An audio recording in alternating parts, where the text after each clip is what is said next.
তো hello my dear students, আমি class 10 গ্লোকের chapter থেকে দুটো এমসিকিউ নিয়েছি 15 দাগের থেকে।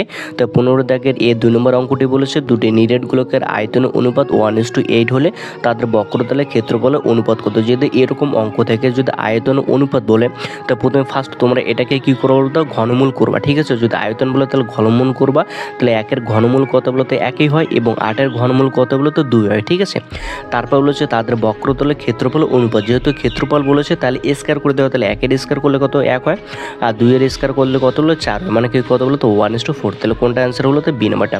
তো এখন 4 নম্বর অঙ্কটি দেখে নেব, দুটি নিরেট গোলকের বক্রতলের ক্ষেত্রফল অনুপাত 16:9 বলেছে, তো তাদের আয়তন অনুপাত কত। তাহলে এখানে কি ক্ষেত্র বক্রতলের ক্ষেত্রফল বলেছে, তাহলে আমাকে এটা কি করতে হবে, বর্গমূল করতে হবে। আমি যদি 16-এর বর্গমূল করি তাহলে কত হবে 4 হবে, আর 9-এর বর্গমূল করলে কত হলো তো 3 হবে। ঠিক আছে, তারপর কি বলেছে আয়তন অনুপাত বলছে, তাহলে আয়তন মানে আমি কি করবো বলো তো, তাদের কিউব করে দেবো। তাহলে 4-এর কিউব করলে কত হলো তো 64, আর 3-এর কিউব করলে কত হলো তো 27, মানে কি 27:64। তাহলে কোনটা হবে এ নাম্বার।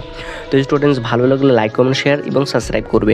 তো ক্লাস 10-এর অঙ্কগুলো দেখার জন্য অবশ্যই আমার এই চ্যানেলটিকে ভিজিট করবে এবং চ্যানেলটিকে সাবস্ক্রাইব করবে। এখানে প্রতিনিয়ত ক্লাস 10 ম্যাথামেটিক্সের যে অঙ্কগুলো রয়েছে সেগুলো আপলোড করা হয়।